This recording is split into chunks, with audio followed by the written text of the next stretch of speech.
So the dividend is a portion of company's profit distributed to its shareholders as a reward for investing in the business. So whenever the annual general meetings takes place, at that time these annual dividend or the final dividend is declared to its shareholders or its investors. Under that we have important two theories. One, it is Walter's model, and another theory that we have, it is the Gordon's model.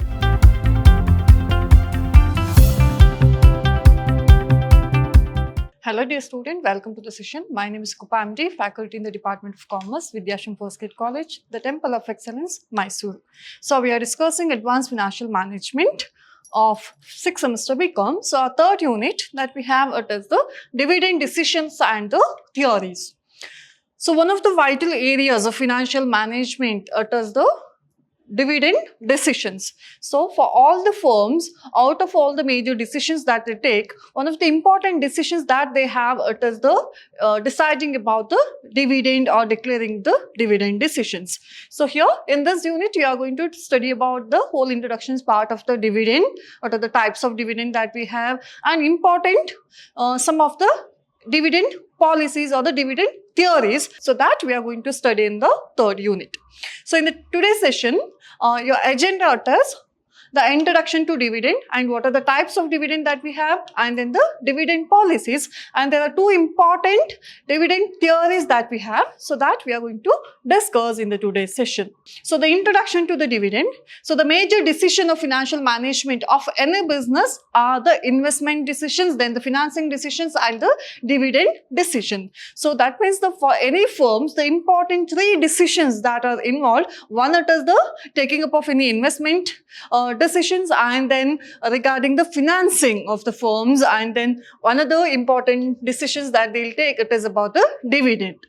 So the dividend decision is also an integral part of the financing decision. When a company earns profit, it must decide how much out of that profit has to be given as a dividend and how much profit should be retained in the business as a retained earnings, so that they can recapitalize those earnings.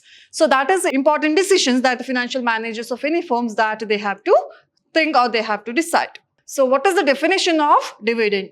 So the dividend is a portion of company's profit distributed to its shareholders as a reward for investing in the business. So the dividend, simply it is the part of profit that is distributed by the firm or the company to its investor for the purpose of investing their money into the company. So dividend income is a crucial source of revenue for many investors, providing a steady stream of passive income.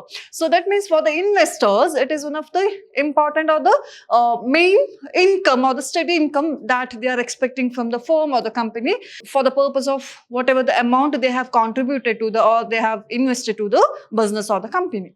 So what are the types of dividend that we have? So out of the dividend that is declared by the company, there are a number of types are involved. So one, it is the cash dividend. So the cash dividend is the most important dividend form of dividend. Most of the companies pays the dividend in the cash form. Again, generally the shareholders also have a preference for cash dividend. So for any companies, whatever the dividend is declared, so that is paid in the form of cash to its investor. So that we call it as a cash dividend. And then we have interim dividend. So the interim dividend is a dividend declared by a company between two annual general meetings, is generally declared at the end of 6 months. So usually under your interim dividend, there will be two times that the company is going to declare the dividend, usually in a 6 months once. So that means in a year, two times that they are going to declare or they are going to give the dividend to the shareholders. And then we have final dividend. So the final dividend is the dividend declared by a company at the end of the financial year. So the yearly ones, or at the end of the financial year, whatever the dividend is declared by the company, so that we call it as a final dividend. It is also known as the annual dividend since it is paid on an annual basis and it is declared at the end of the year. It is generally declared at the annual general meeting of the companies. So whenever the annual general meetings takes place, at that time these annual dividend or the final dividend is declared to its shareholders or its investors. And then we have a stock dividend or bonus shares, where the dividend are declared in the form or by issue of shares to its shareholders or its investor. So that we call it as a stock dividend. So here stock dividend ranks next only to the cash dividend in respect of popularities. So in terms of popularity, where the cash dividend stands first, your stock dividend or bonus shares, it stands second in terms of popularity. So it may be noted that the dividend given by a company should result in release, that is loss of its asset, either cash or some other asset. So under usually your stock dividend, what happens? So the companies, they are going to declare the dividend instead of cash or in the form of shares. So that will be issued to the existing shareholders. So that what happens, the result here, that is the shareholders, the number of shares held by the shareholder, that will get increased. So that is the stock dividend or the bond bonus shares. Then we have bond dividend. So the bond dividend is a dividend which is given in the form of a bond which promises to pay the dividend declared to the shareholders at a future specified date. So here dividend which is paid in the form of bond, and they'll pay the promise to pay the dividend declared at the future date. So whenever the dividend is declared, at that time the bond will be issued and the payment for that bond, so that will be made in the future date. So that we call it as a bond dividend. So next important topic that we have, it is the dividend policies. So here dividend policies refers to the decision of a company regarding how much of its profit should be distributed to the shareholders as dividend and how much of profit should be retained in the business. So that means in every year, whatever the companies earns the profit, it's not that all the profit will be distributed as dividend to its shareholders. So the companies they can retain some part of profit as retained earnings, so that can be used for the business, and some part of the profit they may declare or they may give as a dividend to its shareholders. So the dividend policy, it is the important decision that takes a company to decide how much of profit should be given as a dividend and how much of profit should be retained as a retained earnings in the business for any future purpose. So what are the types of dividend policies that we have? One, that is the stable dividend policy. So under this policy, the company pays a fixed or the stable amount of dividend every year, regardless of the fluctuations in profit. So under stable dividend policy, what happens? The companies will fix a certain percentage as dividend, and that percentage will be given as a dividend every year, regardless of the fluctuations in the profit. So that means no matter how much profit they have earned, so whatever the fixed rate of dividend is there, that will be given every year to its shareholders. So that we call it as a stable dividend policy. So the features of stable dividend policy, one, that is dividend remain constant each year. So whatever the dividend is fixed, so that will remain constant each year. Suppose if any year companies earns the more profit, but the dividend declaration rate, that will not change, or the dividend payout ratio, that will not change. Whatever the fixed rate it is there, that will be given as a dividend to the shareholders. And then shareholders get regular and predictable income. So here, because there is a fixed rate of dividend, the shareholders, they can expect or they can predict whatever the steady income that they are going to get from the company. And even the profit decreases, the company tries to maintain the dividend. So that means sometimes even if the company earns a little less profit, even that case also the investor, the company, they will try to maintain whatever the dividend they can pay, or whatever the dividend is decided, that will be paid to the shareholders, no matter how much the profit earning of that company in that particular year.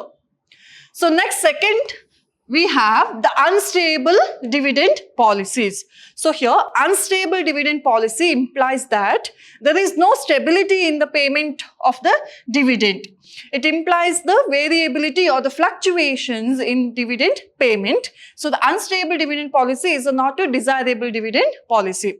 So second type of dividend policy that we have, it is the unstable dividend policy, where they will know the fixed rate of dividend or the stable rate of dividend will be given to the shareholders. It all depends upon what is the profit earning of that company in that particular year, that will decide how much of profit or how much of the dividend payout ratio that they are going to give to the shareholders. So that is the unstable dividend policies. So all these dividend declarations or your dividend payout ratio, all that decided by what is the fluctuations or the profit earning of that company in that particular year. It depends on that factor. So that we have it is the unstable dividend policy. So next that we have it is important theory questions, that is the determinants of dividend policies. So what are the factors that determines the companies to fix what is the rate of dividend we are going to pay to the shareholders? So that we have it is the determinants of dividend policies. So first factors that plays important role in declaring a dividend, it is the earning of the company. How much of the profit that the company is earned in that particular year, that is the major factor that affects the dividend declaration. And then the stability of earnings. So that means every year, what is the income or the stable income or the profit they are earning. So that is also plays an important role while declaring a dividend to the shareholders. And then cash flow position. So if we refer to the cash flow statement of any company, we will get to know what exactly their cash position of that company. So if they have that stable cash flows, that is the cash inflows and the cash outflows of the company, so that will have that means that company, they can have a steady or the stable dividend declaration. Suppose if there is a cash inflows are very less and the cash outflows are more, obviously the companies, they cannot go for having a stable dividend declarations to the investors. So that is also plays important role in declaring the dividend. And then the growth opportunities. So what are the investment or the growth opportunities are available for the companies? So that means if a company earns a profit, they can decide in that year they can pay a less or the small portion of profit as a dividend to the shareholders, and major portion of the profit they can reinvest in the business if they have that growth opportunity. So obviously in the future date they can increase their profit earning capacity, and in the future date they can decide or they can declare the higher amount of dividend to the shareholders. So that means what are the growth opportunities are available to the company, and based on that the dividend declarations or the dividend payout ratio that can be decided. And then what are the legal restrictions? So what are the company's legal restrictions and policies regarding the dividend declaration? So that is also plays important role while declaring the dividend. And then the taxation policies. What are the company or the government taxation policies? What are the tax slabs that is available in particular to that country? So that also plays important role while declaring the dividend.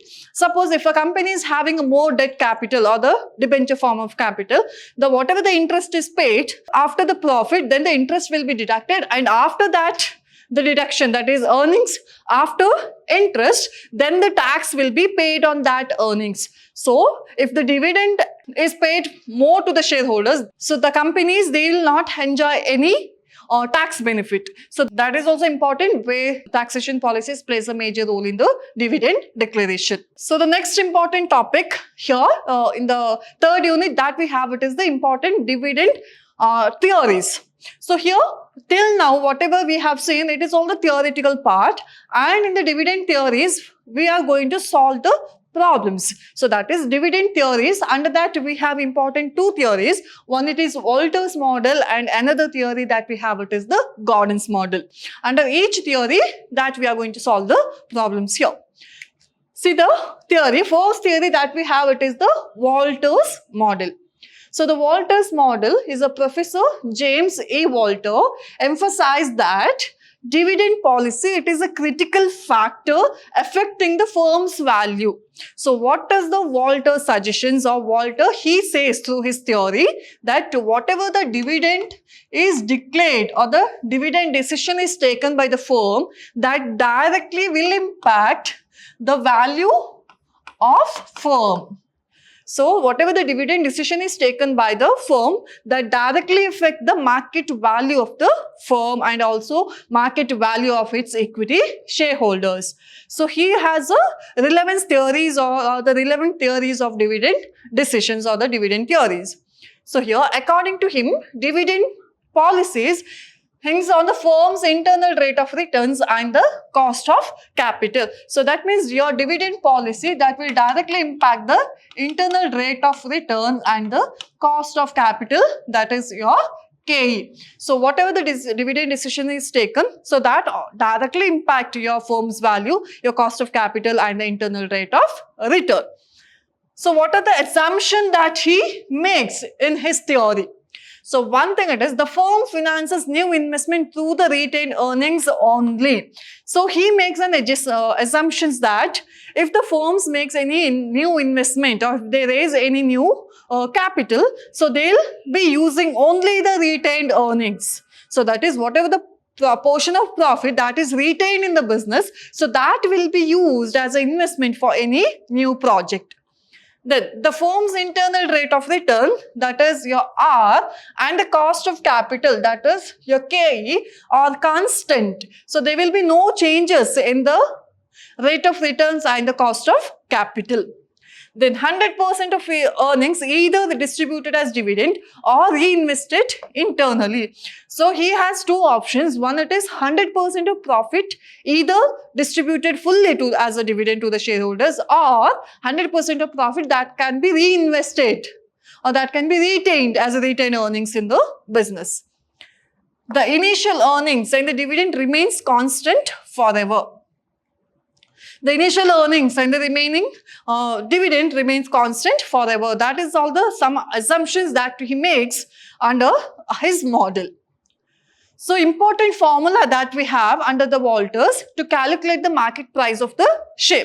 Here, in the examination point of view, you will have important 15 marks and as well as your 2 marks questions where you are going to solve the problems under Walters model and Gordon's model. These two theories that you can expect for the 15 marks and also for the 2 marks question.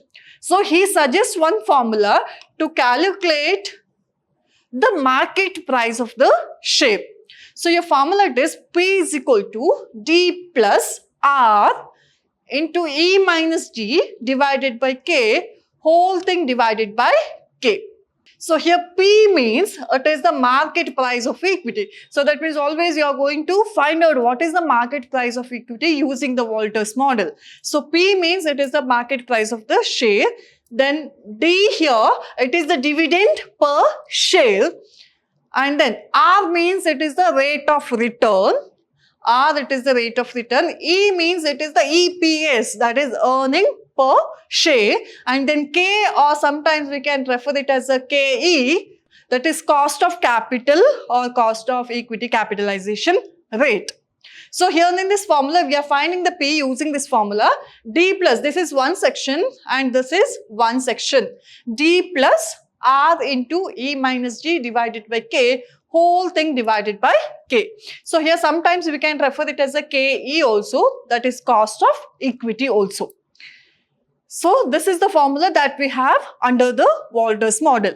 Here important thing, always if the dividend is not given in the form of rupee, if it is given as a percentage, for example, dividend per share or the dividend declared, it is 10%.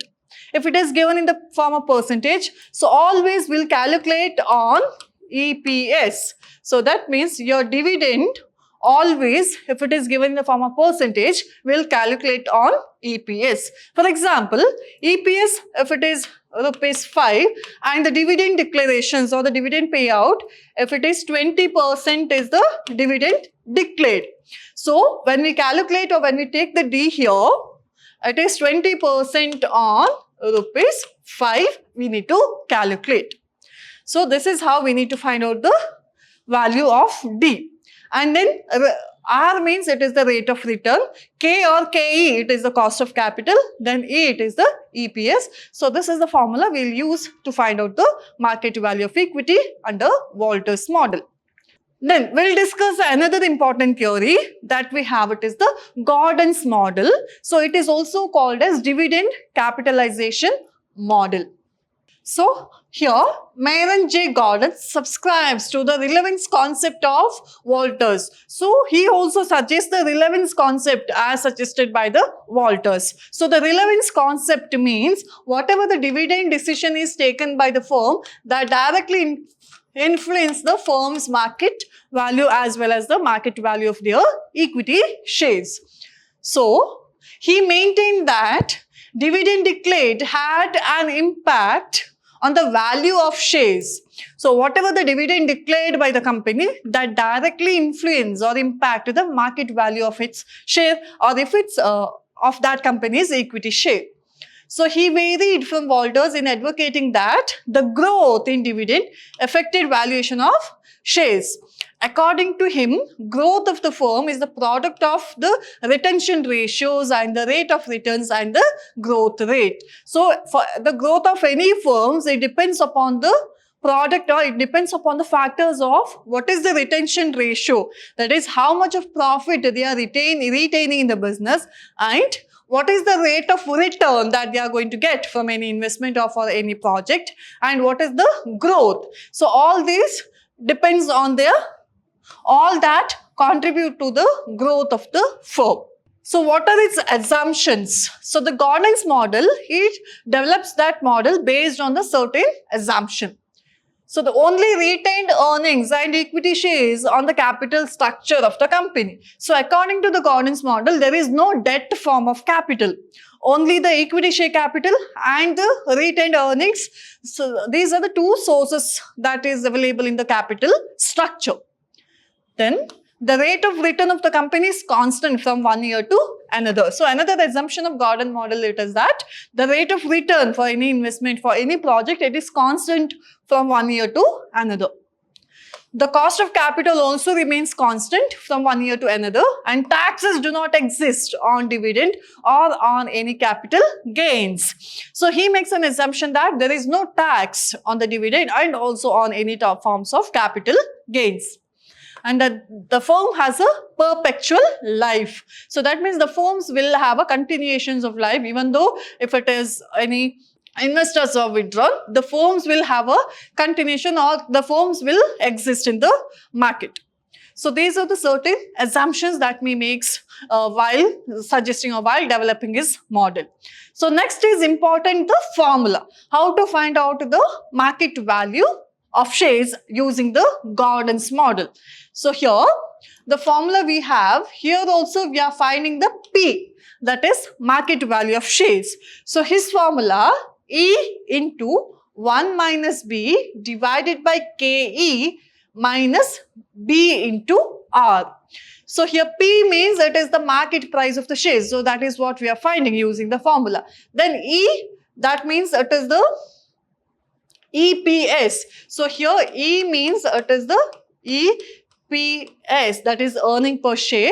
Then we have 1 minus B. Always under Gordon's model, when we use 1 minus B, it is the dividend payout ratio. Dividend payout ratio. 1 minus B means what is the dividend payout ratio of the company. For example, in one particular year, the company's dividend payout ratio is 50%. So, in the question, if the dividend payout ratio is 50% given. So, that means here we will convert this into 0.5. So, here 1 minus B, it is 0.5. So, we will take as it is. We are not going to deduct 1 minus 0.5. We will take directly here 1 minus B means it is the dividend payout ratio. Suppose 75% is the dividend payout ratio. So, here if 75% is the dividend payout ratio. So, here in the place of 1 minus B, we will take 0.75. We are not supposed to take 1 minus 0.75. Yeah, 1 minus B means it is the dividend payout ratio. Whatever the payout ratio is given, only that we will take here 1 minus B. Then divided by KE. KE means it is the cost of capital. Minus B. Here B means it is the retention ratio. Suppose in the questions, if the dividend payout ratio is 60% is given. So, this is 1 minus B. Dividend payout ratio is 60% means it is 1 minus B, it is 0.6. Then when we take B here, B means it is the retention ratio. So, that means if 60% is the payout ratio, the remaining ratio how much it is? 0.4. That is 40% is the retention ratio. So your B, it is 0.4. So here KE means cost of capital, B means it is the retention ratio. Whatever the dividend declared or the dividend payout ratio is there, remaining part we take it as a B, that is the retention ratio, into R. R means it is the rate of return. So this is the formula, important formula that we have to calculate the market price of shares under Gordon's model. Important here, that is the 1 minus B, that is your dividend payout ratio, and then B, it is the retention ratio. So one simple example I'll take. If the dividend payout ratio is given in your question as 20%, so your 1 minus B, it is 0.2. 20% means it is 0.2. Then B, in the place of B, the value we have to take it is the retention ratio. If 20% is the payout ratio, remaining 80%, that means 0.8, it is the retention ratio. So in the place of B, we will take 0.8, and in the place of 1 minus B, we will take 0.2. So this is the important formula that we have to calculate the market price under Gordon's model. So in the next sessions, we are going to solve important questions, that is important problems under Walter's model and Gordon's model.